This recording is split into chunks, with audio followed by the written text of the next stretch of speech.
জয় শ্রীকৃষ্ণ। রাধে রাধে। নমস্কার বন্ধুরা। আগামী 14ই মার্চ দোল পূর্ণিমার দিন তুলসী তলায় পুঁতে দিন এই একটি জিনিস, দূর হবে দুঃখ, দারিদ্রতা, রোগ ব্যাধি। হিন্দু সনাতন ধর্মে দোল পূর্ণিমা অতি পবিত্র একটি তিথি। দোল পূর্ণিমার অনেক মাহাত্ম্য রয়েছে। শাস্ত্রমতে দোল পূর্ণিমার বিশেষ দিনে কয়েকটি নিয়মবিধি পালন করলে জীবনে সমৃদ্ধি আসে। দোল পূর্ণিমার পবিত্র দিনে পূর্ণিমা তিথির মধ্যে তুলসী গাছের নিচে সম্পূর্ণ গোপনে এই ছোট্ট জিনিসটি পুঁতে দিতে পারলে আপনার জীবনে সুখ, শান্তি, সমৃদ্ধিতে ভরে উঠবে মাতা লক্ষ্মী দেবী ও ভগবান শ্রীনারায়ণের কৃপায়। বন্ধুরা, এবছর অর্থাৎ 2025 সালে দোল আর হোলি একই দিনে পড়েছে। যদিও দোলের পরের দিন হোলির উৎসব পালন করা হয়ে থাকে, তবে বন্ধুরা এবছর দোল আর হোলি ইংরাজির 2025 14ই মার্চ, বাংলার 29শে ফাল্গুন 1431 বঙ্গাব্দের শুক্রবার পড়েছে। বন্ধুরা, বাস্তুশাস্ত্র ও জ্যোতিষশাস্ত্রে পবিত্র দোল পূর্ণিমার বিশেষ কয়েকটি শক্তিশালী উপায় বা টোটকার কথা বলা হয়েছে। যদি সমস্ত নিয়মবিধি মেনে এই উপায় বা টোটকা পালন করা যায়, তবে মাতা লক্ষ্মীর কৃপা ও আশীর্বাদ লাভ করা যায়। অপরদিকে সম্পদের দেবতা কুবের দেব অত্যন্ত প্রসন্ন হন। দুর্ভাগ্য কেটে গিয়ে সৌভাগ্যে পরিবর্তন হয় এবং বাস্তুদোষ দূর হয়। তাই নিজের ভাগ্যকে যদি ফেরাতে চান, তাহলে দোল পূর্ণিমার পবিত্র দিনে এই উপায় অবশ্যই একবার হলে করে দেখুন। দোল পূর্ণিমার পবিত্র দিনে আপনারা খুব সকাল সকাল ঘুম থেকে উঠবেন, পবিত্র নদীতে স্নান করবেন, আর এই দিন তুলসী গাছে জল অর্পণ করার সময় জলের মধ্যে একটু কাঁচা দুধ দিয়ে দেবেন। বন্ধুরা, তুলসী গাছে কাঁচা দুধ ঢাললে সৌভাগ্যের উদয় হয়।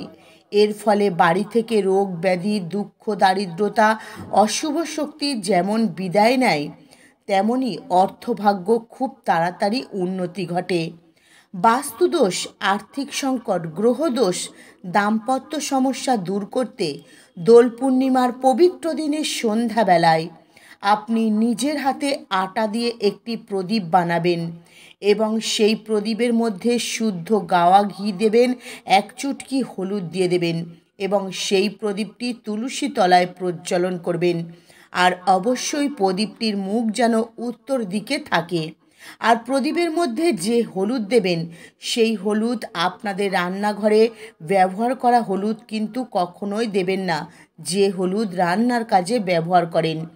একদম পরিষ্কার শুদ্ধ হলুদ দেবেন। আর তুলসী তলায় মাতা তুলসী দেবীর সামনে দাঁড়িয়ে হাত জোর করে আপনাদের মনস্কামনা জানাবেন আর 108 বার মনে ভক্তি ভালোবাসা রেখে ওং নমো ভগবতে বাসুদেবায় নমো এই মন্ত্র জপ করবেন। দোল পূর্ণিমার পরের দিন সকালবেলায় ঘুম থেকে উঠে স্নান করে শুদ্ধ বস্ত্র পরিধান করে তুলসী তলায় যে আটার প্রদীপটি প্রজ্বলন করেছিলেন, সেই প্রদীপটি যে কোনো গোমাতাকে খাইয়ে দেবেন। এই উপায়টি করতে পারলে সংসারে আয় উন্নতি অত্যাধিক মাত্রায় বেড়ে যায়। বন্ধুরা, যদি দুর্ভাগ্য আপনাদের পিছনে পড়ে থাকে, দুর্ভাগ্য যদি আপনার পিছু ছাড়তে না চায়, তাহলে দোল পূর্ণিমার পবিত্র দিনে ভগবান নারায়ণকে স্মরণ করে তুলসী তলায় একটু আখের গুড় অর্পণ করবেন। এতে জীবনে অত্যন্ত সুফল লাভ করতে পারবেন। বন্ধুরা, তুলসী মাতা হলেন ভগবান শ্রীবিষ্ণুর প্রিয়া, আর তুলসী মাতা লাল রং অত্যন্ত প্রিয়। তাই দোল পূর্ণিমার পবিত্র দিনে তুলসী মাতাকে একটি লাল রঙের চূর্ণি বা ওড়না অর্পণ করবেন। তুলসী মাতার কৃপায় জীবন সুখ, শান্তি, সমৃদ্ধিতে ভরে উঠবে। কারণ মনে রাখবেন, এই চূর্ণি বা ওড়না ছাড়া তুলসী মাতা সম্পূর্ণ অসম্পূর্ণ থাকে, একদম অসম্পূর্ণ থাকে। বন্ধুরা, জ্যোতিষশাস্ত্র ও বাস্তুশাস্ত্র অনুসারে তুলসী তলায় একটি শালগ্রাম শিলা রাখা বাড়ির জন্য অত্যন্ত শুভ হয়। তাই আপনার বাড়ির তুলসী তলায় যদি শালগ্রাম শিলা না থাকে তাহলে দোল পূর্ণিমার পবিত্র দিনে পারলে আপনার বাড়ির তুলসী তলায় একটি শালগ্রাম শিলার প্রতিষ্ঠা করবেন। এই শালগ্রাম শিলা হলো ভগবান নারায়ণের আরেকটি রূপ। তাই যে বাড়িতে ভগবান নারায়ণ আর মাতা তুলসী দেবী একসঙ্গে থাকে সেই বাড়ির বাস্তু অত্যন্ত ভালো হয়। বাস্তুর মধ্যে কোনো অশুভ শক্তি প্রবেশ করতে পারে না, বাস্তু দোষ তৈরি হয় না। দোল পূর্ণিমার পবিত্র দিনে ভগবান নারায়ণ ও শ্রীকৃষ্ণের চরণে একটি হলেও তুলসী পাতা অর্পণ করবেন। দোল পূর্ণিমার পবিত্র দিনে ভগবান শ্রীকৃষ্ণ লাড্ডু গোপাল রূপকে তুলসী মাতার ডালের সঙ্গে অভিষেক করুন এবং তাকে তুলসী মাতার সঙ্গে অন্ন প্রদান করুন। প্রসাদ স্বরূপ অভিষেক প্রাপ্ত কয়েক ফোঁটা জল নিজে গ্রহণ করুন। এই উপায়টি করতে পারলে রোগ ব্যাধি ও অশুভ শক্তি থেকে মুক্তি পাওয়া যায় এবং এই উপায়টি করলে শ্রীকৃষ্ণ অত্যন্ত প্রসন্ন হন। বন্ধুরা, যে বাড়িতে তুলসী গাছ থাকে সেইখানে স্বয়ং নারায়ণ সর্বদাই বিরাজ করেন এবং সেই বাড়ি সর্বদা শুভ শক্তিতে পরিপূর্ণ হয়ে থাকে। তাই অবশ্যই যদি আপনাদের বাড়িতে তুলসী গাছ না থাকে তাহলে দোল পূর্ণিমার পবিত্র দিনে একটি তুলসী গাছ বাড়িতে এনে লাগান।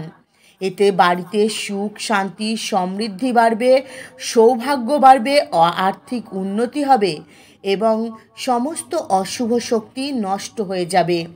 বন্ধুরা, অক্লান্ত কঠোর পরিশ্রম করলেও অর্থ কষ্ট যদি কিছুতেই আপনাদের পিছু ছাড়তে না চায় তাহলে আপনারা হতাশা হবেন না, ভেঙে পড়বেন না। নিষ্ঠা ভক্তি সহকারে দোল পূর্ণিমার পবিত্র দিনে ভগবান শ্রীহরি বিষ্ণু ও মাতা লক্ষ্মী দেবীর পূজা করুন। দোল পূর্ণিমার পবিত্র দিনে ভগবান নারায়ণের সামনে একটি পরিষ্কার শুদ্ধ লাল কাপড় রাখবেন আর 11টি গোমতী চক্র সেই লাল কাপড়ের ওপর রাখবেন। একটু হলুদ সেই গোমতী চক্র, প্রত্যেকটা গোমতী চক্রই কিন্তু একটু করে হলুদ লাগিয়ে দেবেন।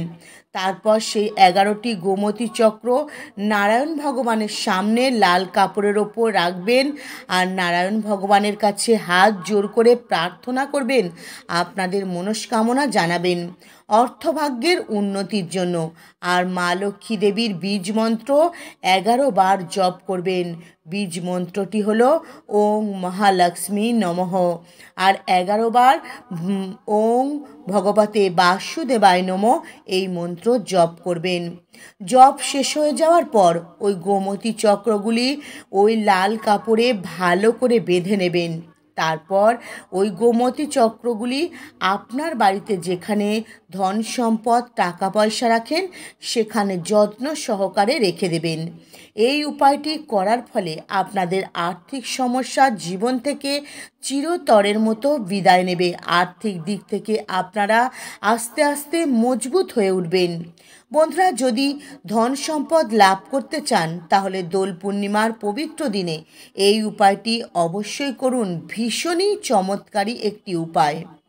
লাল শ্যালু কাপড় মঙ্গলের প্রতীক আর গোমতী চক্র নারায়ণের প্রতীক। বন্ধুরা, আমরা প্রত্যেকেই আর্থিক উন্নতি চাই, কারণ এই সংসারে অর্থ ছাড়া আমরা কেউ এক পাও চলতে পারি না। অর্থ না থাকলে আমরা নানান রকম সমস্যার সম্মুখীন হই। অর্থ না থাকলে সমাজে আমাদের মান সম্মান প্রতিপত্তি থাকে না। দোল পূর্ণিমার পবিত্র দিনে অর্থভাগ্যে উন্নতি করতে বন্ধুরা, দোল পূর্ণিমার পবিত্র দিনে অর্থভাগ্যে উন্নতি করতে একটি মাটির ঘটি নেবেন। তার মধ্যে বন্ধুরা 2টি গোমতী চক্র রাখবেন, 11টি 1 টাকার কয়েন রাখবেন, 5টি এলাচ রাখবেন, 5টি ফুলযুক্ত নিখুঁত লবঙ্গ রাখবেন, একটি সুপারি রাখবেন, একটি কমলের বীজ রাখবেন। বন্ধুরা, এই সামান্য কয়েকটি জিনিস রাখবেন আর তার মধ্যে একটু সিঁদুর দিয়ে দেবেন। এই ঘটিটি আপনার বাড়ির ঠাকুর ঘরের ঈশান কোণে রেখে দেবেন এই সমস্ত জিনিস সমেত। আর এই ঘটিটি আপনার ঠাকুর ঘরে রাখবার সময় হাত জোর করে আপনাদের ঠাকুর ঘরে থাকা ইষ্ট দেবদেবীর কাছে মনস্কামনা জানাবেন। আর এই ঘটির মুখটি সর্বদাই খোলা রাখবেন, কখনোই কোনো কাপড় দিয়ে বন্ধ করে রাখবেন না। এই উপায়টি দোল পূর্ণিমার পবিত্র দিনে করতে পারলে দারিদ্রতা আপনার জীবন থেকে চিরতরের মতো বিদায় নেবে আর অর্থভাগ্যের দারুণ উন্নতি হবে। কারণ এই উপায়টি ভীষণই শক্তিশালী উপায়। টাকা পয়সাকে এই উপায়টি আকর্ষণ করে। যে কোনো কর্মে আপনারা উন্নতি করতে পারবেন, টাকা পয়সা সঞ্চয় করতে সাহায্য করবে এই উপায়টি যদি সঠিক নিয়মবিধি মেনে করতে পারেন। চলুন বন্ধুরা, আপনাদের জানাই তুলসী তলায় কোন গোপন জিনিসটি আপনারা দোল পূর্ণিমার পবিত্র দিনে পুঁতে রাখবেন। তো বন্ধুরা, এই দোল পূর্ণিমার পবিত্র দিনে আপনারা কিন্তু এই উপায়টি মনে বিশ্বাস, ভক্তি আর নিষ্ঠা, ভালোবাসার সঙ্গে করবেন। দেখবেন এই উপায়ের ফল অবশ্যই পাবেন। বন্ধুরা, একটি নিখুঁতি পান নেবেন। সেই নিখুঁতি পান পাতার ওপর কিছুটা অক্ষত আলো চাল রাখবেন, একটি 1 টাকার কয়েন রাখবেন, 3টি লক্ষ্মী কড়ি রাখবেন, একটি পদ্ম বীজ রাখবেন, একটি সুপারি রাখবেন, একটি হলুদের গাঁট রাখবেন, একটি এলাচ রাখবেন। হ্যাঁ বন্ধুরা, সেই পান পাতার ওপর এই সমস্ত মঙ্গল সামগ্রীগুলি রেখে আপনার বাড়ির ঠাকুর ঘরে মা লক্ষ্মী ও ভগবান নারায়ণের ফটো বা মূর্তির সামনে রেখে দেবেন। আর আপনাদের যার যা মনস্কামনা রয়েছে সেই মনস্কামনা হাত জোর করে মাতা লক্ষ্মী ও ভগবান নারায়ণকে জানাবেন। তারপর কর্পূর আর লবঙ্গ একসঙ্গে জ্বালিয়ে আপনার বাড়ির প্রত্যেকটা জায়গায় দেখাবেন। আর একটি ঘিয়ের প্রদীপ কিন্তু আপনাদের ঠাকুর ঘরে প্রজ্বলন করবেন। আর নিষ্ঠা ভক্তি সহকারে ভগবান নারায়ণ, মাতা লক্ষ্মী দেবীর পূজা পাঠ করবেন। পূজা শেষ হওয়ার পর ভগবান নারায়ণ আর মাতা লক্ষ্মী দেবীর চরণে যে মঙ্গল সামগ্রীগুলি রেখেছিলেন সেগুলি হাতে তুলে নেবেন। তারপর সেই মঙ্গল সামগ্রীগুলি একটি পরিষ্কার লাল কাপড়ে বেঁধে নেবেন। তারপর এগুলি নিয়ে চলে যাবেন আপনাদের তুলসী তলায়। তারপর আপনাদের তুলসী তলায় এই জিনিসগুলি সম্পূর্ণ গোপনে পুঁতে দেবেন। বাস্তুদোষ, অর্থকষ্ট এই উপায়টি করলে কিন্তু একেবারেই দূর হবে। এই উপায়টি আপনারা সন্ধ্যাবেলায় করবেন। কিন্তু বন্ধুরা, ভুল করেও তুলসী গাছে হাত দেবেন না। সন্ধ্যার পর তুলসী গাছে হাত দিতে নেই, তুলসী পাতা তুলতে নেই। তাই ভুল করেও কিন্তু সন্ধ্যাবেলায় তুলসী গাছে হাত দেবেন না। এই উপায়টি সম্পূর্ণ গোপনে করবেন। দেখবেন এই উপায়টির ফল আপনারা পেয়ে যাবেন। তো বন্ধুরা, আজকের মতো ভিডিও এই পর্যন্তই। আপনারা ভালো থাকবেন, সুস্থ থাকবেন। নমস্কার, হরে কৃষ্ণা।